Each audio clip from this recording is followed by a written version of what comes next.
Hello and welcome to number 13 of 25 bite-sized lessons which I'm making especially for you because it's Christmas.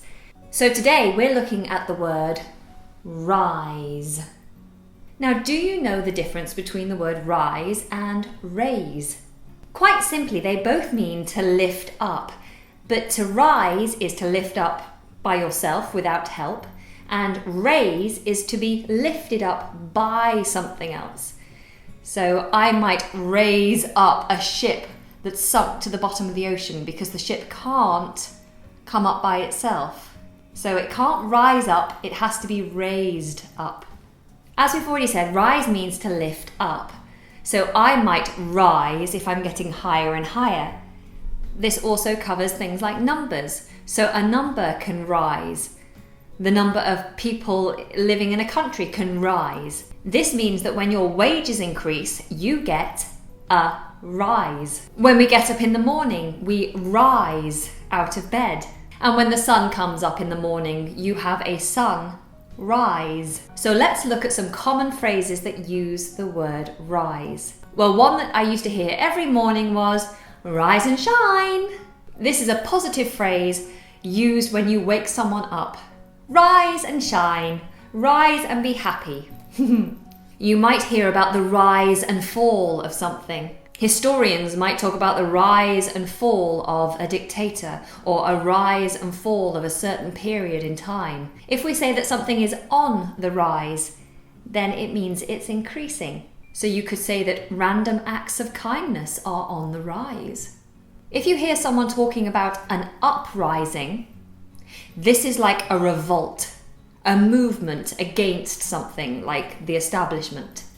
It would be an uprising. You might be expected to rise to the occasion.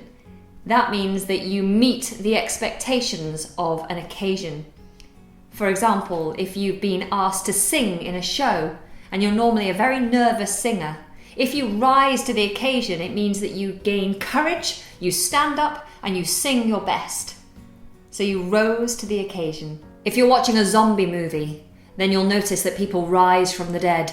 So this is where a corpse literally comes up out of his grave and becomes a zombie. Sometimes you might be warned not to rise to it.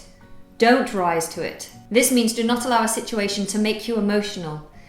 So if someone said something to wind you up, to make you angry or annoy you, you will be rising to it if you get angry and irritated. But if you don't rise to it, you simply ignore them.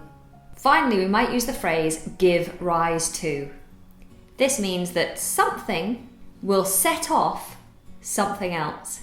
So if I fail to wash the dishes in my shared house, it might give rise to unrest amongst the other housemates.